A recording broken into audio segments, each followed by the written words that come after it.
Suppression of expression leads to depression.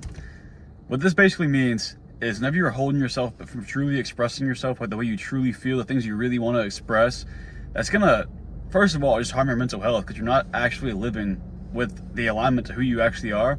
And second of all, the people you end up bringing in, people you're surrounded with through the way you are expressing yourself, that's not truly aligned with who you are. A big thing that people will do to suppress themselves is filtering their words. The things they say, they might instinctually want to say something, but they filter it out in their mind before they speak. Like while somebody's talking to them, they have what they want to say, but instead of saying it, they filter it out because they deem it weird, or they think people are going to find it strange what they say. Whatever the case is, I used to be very guilty of this. Whenever I was in high school, all before that, a little bit after that, early college, I was really socially awkward. I always overthought everything. Things I was going to say, what people thought about me, just everything. Literally overthought anything possible, the way I walked, everything. But specifically, what I would say, whether it was in class, meeting somebody new, all of it, I would just overthink what I was going to say. I'd filter out my initial things that I was going to talk about or respond with. And it just very much kept me from expressing myself and how I truly thought about things or whatever I wanted to say, whatever it was, right? So I can remember so many times in school where like I'm sitting there in my desk, maybe the teacher calls on me and I'm just terrified. I don't even want to speak because I'm just thinking about what do I even say, right? I'm worried about everybody's gonna be thinking about around me. And I'm just terrified to express myself. That's how I was early age up until I was about like 21.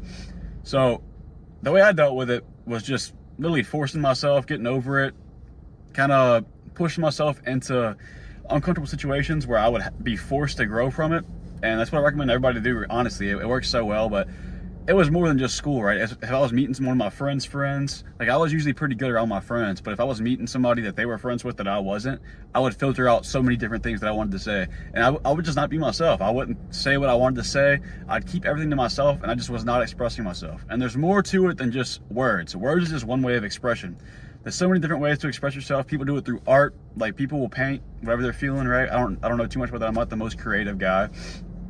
My outlet for that was first of all the gym, and then second of all, whenever I got into jiu-jitsu was like my main creative outlet now and my way to express myself, besides talking, obviously, right? So I think it's really important for people to find some way to express themselves creatively. And I'm not a creative person, so martial arts was a good way for me because you don't necessarily have to be creative, but you have your own style. So that was my outlet.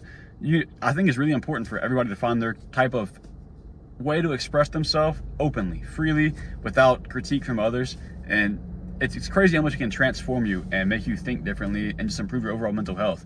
But what I'm talking about mainly is socially. Whenever you have that filter on your words, you're keeping yourself from letting your personality actually shine. Whenever you filter the things you're going to say, you most likely will say something really basic, bland, whatever, like the typical response, right? Because that's what society deems normal, whatever.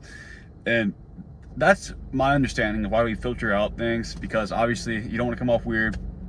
And whenever you're conforming to those social norms, you're not going to come off weird, but you're not really going to come off as unique or as who you actually are. So whenever you can limit that filter, it's crazy how much it can do for you socially, because people will find you so interesting. They'll honestly just be magnetized by it. They'll want to see you more. They'll want to be around you because it's just you're so interesting. You're so unique in your own way, because obviously we are all unique. It's hard to accept that because it's like, are we really? There's so many people. There's probably somebody who's just like me. But in reality, you really are, especially if people you know. There's not people who are going to be, who speak, move exactly like you do. And the things that you say, you might have people in your friend group, really close friends who talk similar, but you don't talk the same. And the jokes you make, all that stuff comes from your own personality. Things that you find funny, I might not find funny. But whenever you truly say it with like this playfulness behind it because you think it's hilarious and I might not, the fact that you own it and say it regardless if I think it's funny or not, I'm going to probably laugh just because I'm like, dude, this dude's fucking, this dude's insane. But whenever you're truly letting your own personality shine, you're going to attract so many people. But the thing is, you are going to be turning some people away, but you attract what you emit. So if you're filtering out your words, you're acting like somebody you're not, you're kind of putting on a fake persona, you're going to be attracting people who aren't necessarily attracted to who you are as a person. And you might not necessarily be attracted to them who they are as a person, because the thing is, the way you're acting they might resonate with that, but it's not really who you are. And that means you're probably not going to resonate with them either.